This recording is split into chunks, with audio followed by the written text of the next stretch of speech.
Prosecutors are now in their third day of testimony as they try 38-year-old Jonathan Quillis for first-degree murder. Jurors had a later night than usual today. In fact, they're still there. They were listening to a lengthy recording of Quillis. Here's what the general manager, Gary Lindros, said about this. He's leaving the property in his vehicle, or his vehicle is leaving. I hear your side of the story. Where's Ayanna? Now's your chance. Where's Ayanna? Any questions you could talk? Made him a sexual predator, and will be filed with the clerk's office today. And that is all for our thank you. And ma'am, are you related to IS? Yes, I am. And how? I'm her aunt. Verdict in Quillis trial. The trial of Jonathan Quillis concluded on Thursday with a guilty verdict for first-degree slaying in the tragic case of his pregnant 16-year-old niece, Ayanna Sawyer. The jury, after deliberating for about an hour, also found Quillis guilty of physical battery and the first-degree slaying of Sawyer's unborn child. This verdict followed 6 days of emotional testimonies and an overwhelming amount of evidence against Quillis, who was accused of the slaying of his niece by marriage. At the time of her disappearance in December 2018, Sawyer was 5 months pregnant, and the prosecution alleged that the child she carried was Quillis' own, leading to additional charges related to physical relations with a minor. The state is pursuing the demise penalty, and the jury will reconvene on Monday to initiate the penalty phase. Attorney John Phillips, representing the Sawyer family in a wrongful demise lawsuit against Quillis, expressed gratitude for the verdict, emphasizing that it brings a measure of justice after nearly 5 years of anguish. Phillips acknowledged the jury, law enforcement, and judge, along with the support from friends and family during this challenging period. So, Mr. Quillis, you were found guilty by a jury of your peer. And ma'am, are you related to IS? Yes, I am. And how? I'm her aunt. You said that on direct examination, you didn't like the way he looked at her. Yes. And you described that as, you know, hey. That the jury found you guilty, made a finding that you discharged the firearm. Yeah, to get out and go to college. And I was like, well, that's the best way, you know, that's the best way. And would you please read verbatim your victim impact statement, ma'am, and take your time. Absolutely. 18 years of age by a person in a familial or custodial authority as charged in the... The trial's closing arguments began with a state attorney quoting Quillis' own words, describing the disposal of Sawyer's body in a dumpster. The defense counsel urged the jury to scrutinize the evidence, highlighting inconsistencies and suggesting that some presented Snapchat messages might not have been authorized by Quillis. Following 5 days of prosecution testimony, the defense called 3 witnesses on Thursday. They made 2 motions for acquittal, contending insufficient evidence to establish Quillis as the perpetrator, especially given the absence of Sawyer's body or a crime scene. The judge rejected both motions. The defense emphasized that the DNA evidence did not definitively link Quillis to the crime, and they sought to challenge the credibility of a witness who claimed to have seen Sawyer alive after her reported disappearance. They also called into question the credibility of a witness from Quillis' Bible study in jail, seeking to counter the state's claim that Quillis confessed the crime during this study. Additionally, the defense introduced evidence suggesting that another individual, Kamar Humphrey, was involved in a physical relationship with Sawyer. The state countered these defense assertions by pointing out inconsistencies in witness testimonies and providing evidence that challenged the alibi presented for Humphrey. Notably, Quillis did not testify in his own defense. The case is marked by a complex web of testimonies and evidence, and the jury's verdict carries significant implications for Quillis' fate in this tragic and deeply troubling case. Chilling testimonies unearthed. The trial of Jonathan Quillis has been punctuated by gripping testimonies from key witnesses, shedding light on the harrowing events leading to the demise of his pregnant 16-year-old niece, Ayanna Sawyer. Among the most pivotal testimonies were those of Joseph Quillis, Jonathan's brother and a jail informant. Joseph's account unveiled the chilling details of conversations he shared with his brother. According to Joseph, Jonathan orchestrated a sinister plot, luring Sawyer to ace pick apart with the false promise of a shared escape. The location, secluded at the back of the yard, bore witness to the unspeakable act. It was there that Jonathan resorted to violence after his initial attempt to strangle her proved futile. He confessed to using an arm, forever altering the course of that tragic day. Joseph recounted the haunting image of Jonathan wrapping Sawyer's lifeless body in a carpet, a macabre precursor to her disposal in a dumpster, a grim decision made with the knowledge that its impending emptiness would obliterate any trace of his heinous crime. The revelation that Jonathan had been plotting this horrific act for months sent shivers through the courtroom, a testament to the calculated nature of his actions. In a parallel account, a Bay County inmate privy to Jonathan's confession offered a corroborative narrative. His testimony painted a stark portrait of a man consumed by fear, one who saw no other recourse than to extinguish a life in a desperate attempt to conceal the consequences of his actions. Prosecutors are now in their third day of testimony as they try 38-year-old Jonathan Quillis for first-degree murder. Jurors had a later night than usual today. In fact, they're still there. They were listening to a lengthy recording of Quillis. Spend it while you were growing up. We grew up together. To hear your side of the story. Where's Ayanna? Now's your chance. Where's Ayanna? Any questions you could talk? Jonathan Quillis worked at Ace Pick Apart for about 90 days. In the video we're about to show you. But we weren't. I did a lot of moving around. Sawyer's family attorney tells me that they have been anxiously waiting for this day, for the day that Quillis would be charged. Moreover, Quillis revealed a disturbing familiarity with the decomposition of the human body, a knowledge he attributed to his mother's former profession in a morgue. This revelation further underscored the calculated nature of his actions, casting a chilling shadow over the proceedings. In response, the defense diligently scrutinized the credibility of the jail informant. They probed for any signs of coercion or manipulation that might have occurred before the recording started, seeking to cast doubt on the authenticity of the testimony. Additionally, they sought to ascertain whether the recording had been subject to selective editing or alteration, attempting to dismantle the narrative presented by the prosecution. These testimonies, delivered with raw emotion and unflinching honesty, have woven a chilling narrative of a calculated act of violence, forever altering the course of multiple lives. The jury's painstaking evaluation of these accounts will serve as the linchpin in determining the fate of Jonathan Quillis, the man at the center of this heart-wrenching trial. Ex-wife testifies. During the trial, Jonathan Quillis' ex-wife and Ayanna Sawyer's aunt, Naomi Mobley, took the stand to provide crucial testimony. Mobley testified that in early 2018, she directly asked her nieces if anything inappropriate had transpired between them and Quillis. They assured her that nothing untoward had happened and she had no reason to suspect any misconduct at the time. Later in June 2018, Mobley discovered she was pregnant. It wasn't until December 3, 2018 that she learned about her niece Ayanna's pregnancy.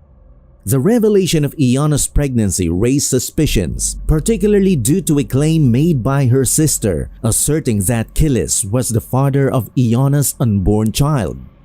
Initially, Mobley didn't give much credence to this assertion. However, everything changed when Quillis was apprehended. Your Honorable Court, my name is Paula Dixon, and to the family it was no secret. With a 20-year minimum mandatory as required by Florida law, you have 1,537 days. Did you ever actually see anything inappropriate between IS and Jonathan Quillis? You're sentenced to life in prison. You have 0 days credit. Count 2 is consecutive to count 1. I received a call advising me that my sister had gone into labor. My husband and I gathered our children. No. Okay. Did you ever see any behavior between the two of them that would indicate that they're... You're sentenced to life in prison. Count with 0 days credit. Count 3 is consecutive to count 2.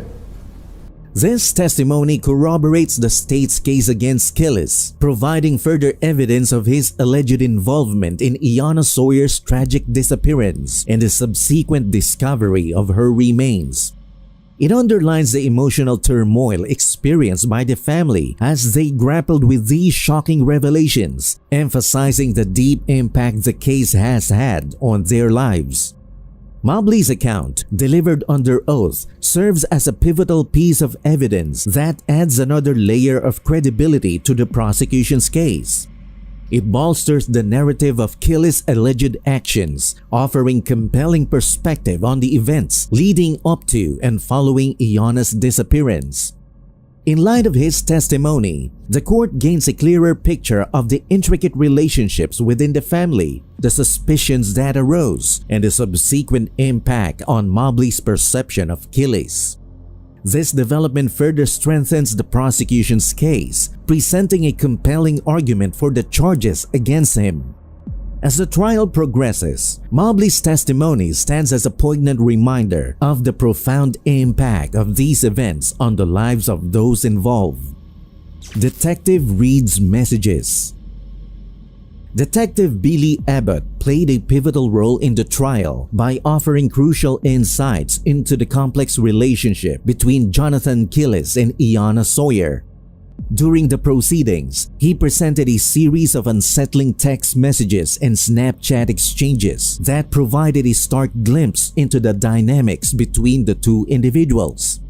Among these messages such as, "Just making it so easy for me to leave you alone," "Goodbye Yana, and I'm just so in love with you," "I'll kill you and cry," which sent shivers down the spines of those present in the courtroom. Additionally, another message that read, "You're stuck with me until you die. I love you way too much to let you go," further emphasized the deeply troubled and potentially perilous nature of their connection. These messages serve as crucial evidence, leading Detective Abbott to strongly believe that Killis and Sawyer were ensnared in a relationship fraught with emotional turmoil and potentially even physical danger. Their gravity painted a vivid picture of the troubled waters that both parties navigated, leaving an indelible mark on those involved in the trial. On Snapchat, Killis discussed their future together, indicating a plan to be together once Sawyer turned 18.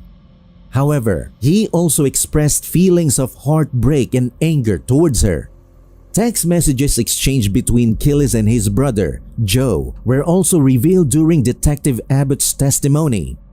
One message from January 8, 2019 showed Killis expressing his frustration and disapproval of Joe's actions. Detective Abbott provided a detailed account of his investigation, revealing that after exhausting all leads, it was suspected that Sawyer might have met a tragic fate. When assigned to the case, he visited Killis' residence and engaged in a conversation with both Killis and his then-wife.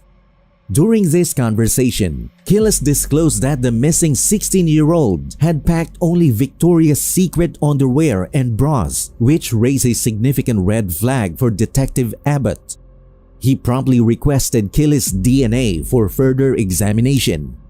Killis asserted that he had been at work the entire day on December 19, 2018, the day Sawyer disappeared, and that he never left the property.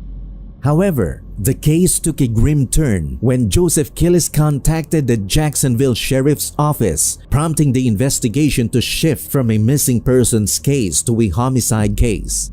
Is your relationship okay between the two of you as you grew up? As we grew up, yes, but we weren't always. Is Quillis, and we get to see his movements throughout that day. Friday morning, Quillis arrives at Ace Pick-A-Part. My colleague Vic Michelucci confronting Quillis as he was leaving the police station and on his way to jail. Become closer with him as you grew older. Yeah. You describe that a little bit, please? Drives a red van, then we see him walk through the parking lot. Around 11:17 a.m., he gets in his van and leaves. My lawyer should be more than happy to answer any questions you guys got. Are you forthcoming with everybody? reunited and definitely spent a lot more time together.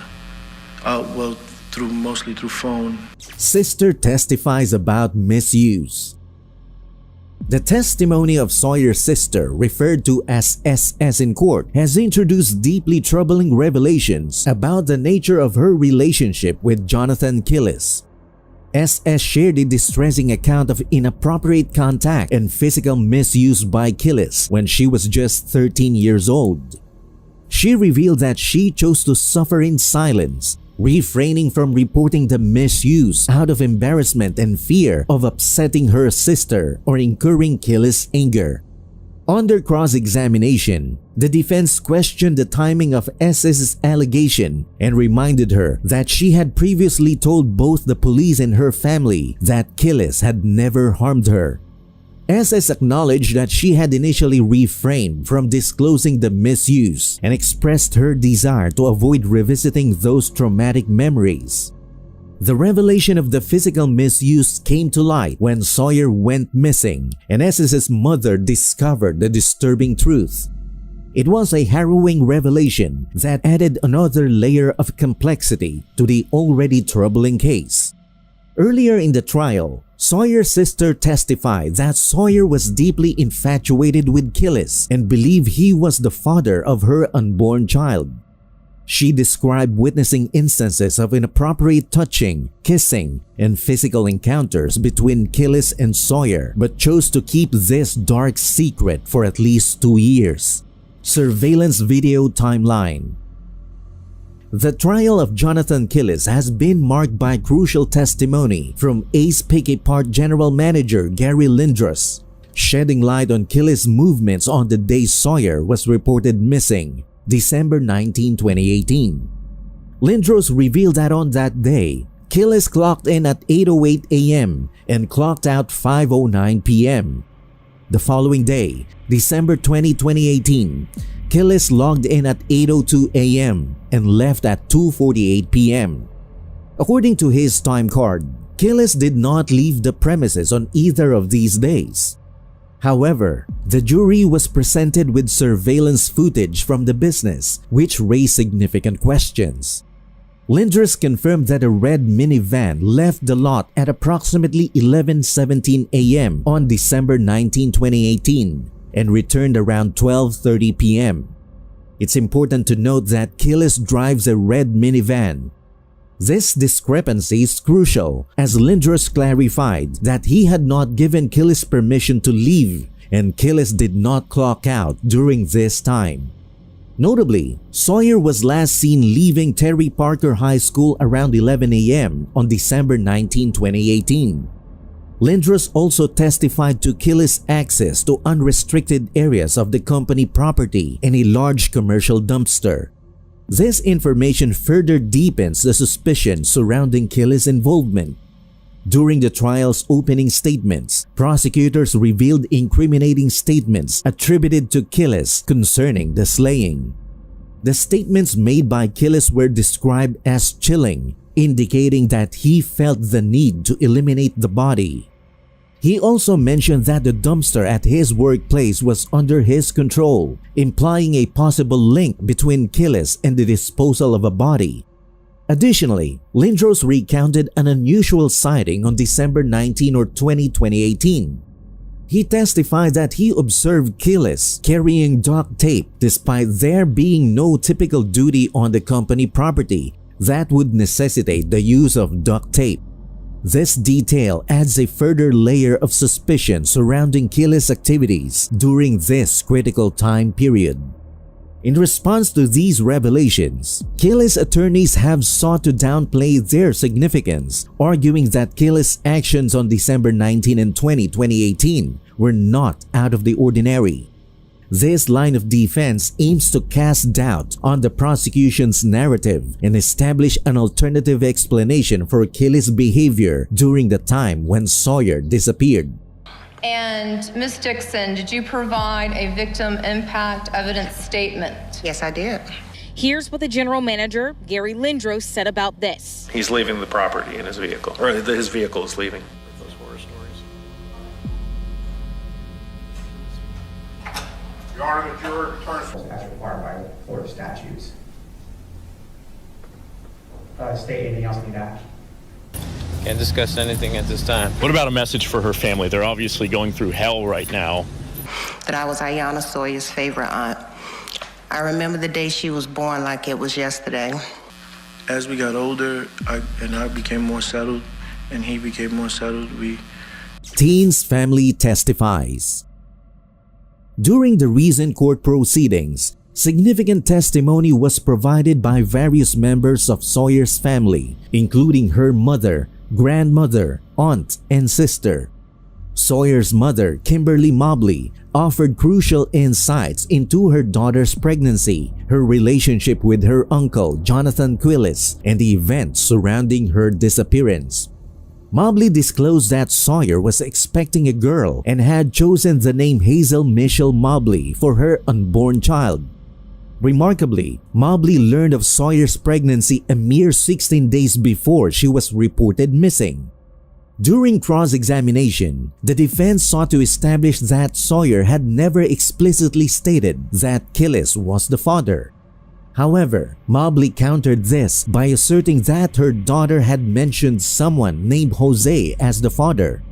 Notably, Sawyer's sister corroborated this claim, affirming that Jose was indeed a reference to Quillis. Sawyer's grandmother also provided crucial testimony. She recounted witnessing what she deemed inappropriate hug during Thanksgiving in 2018, further implicating the questionable nature of the relationship between Sawyer and Quillis. Additionally, one of Sawyer's close friends took the stand and shared a pivotal revelation: disappearance and investigation. In December 2018, a tragedy unfolded when Aiyana Sawyer, who was 5 months pregnant at the time, went missing. The last confirmed sighting of her was captured on surveillance video at Terry Parker High School on December 19, 2018. Following this sighting, she vanished without a trace, leaving her family and authorities deeply concerned for her well-being. The investigation into Sawyer's disappearance quickly took a grim turn. Law enforcement officials believe that Sawyer met a tragic end, surmising that she was shot and slayed. Subsequently, it is believed that her body was placed in a dumpster and transported to the Otis Road landfill. This theory, while distressing, aligns with the subsequent search efforts. Designate him a sexual predator, and will be filed with the clerk's office today. And that is all you're going to do. That's where I was going next. As you got closer, did you generally communicate via? To my young boo, I love you unconditionally. What is the age difference between the two of you? 2 years. Now look at you. How you doing, sir? He didn't look at her like a how you doing, sir. He looked at her like a man. The clerk for publication, Mr. Quillis, please rise with your counsel. Stay focused in school. Stay focused. You want to get out the house, the right way is School, yeah. Legal and ethical considerations. The case of a confessed ller being executed within 24 hours raises significant legal and ethical considerations. These encompass a range of complex issues, including due process, the right to a fair trial, the validity of the confession, and the morality of capital punishment. One of the cornerstones of a just legal system is ensuring that individuals receive a fair trial. Swift ending following a confession within such a short time frame may raise concerns about whether the defendant's rights to due process were adequately upheld. It is crucial to examine whether all legal procedures were followed and whether the defendant had sufficient opportunity to present a defense. The timing of the confession, just 24 hours before the ending, raises questions about its authenticity and reliability. It is essential to investigate whether the confession was given voluntarily and without coercion. Factors such as mental state, possible coercion, and external pressures may impact the credibility of the confession. Some argue that it is a just response for heinous crimes, while others contend that it violates human rights and that the state should not have the authority to take a person's life. In conclusion, the case of a slayer confessing just 24 hours before ending raises a host of legal and ethical dilemmas. These include concerns about due process, the validity of the confession, mental health considerations, and the role of legal counsel and broader ethical debates surrounding capital punishment. Each of these considerations requires careful examination to ensure that justice is served in a manner consistent with legal and moral principles. That's all for this video, folks. See you next time.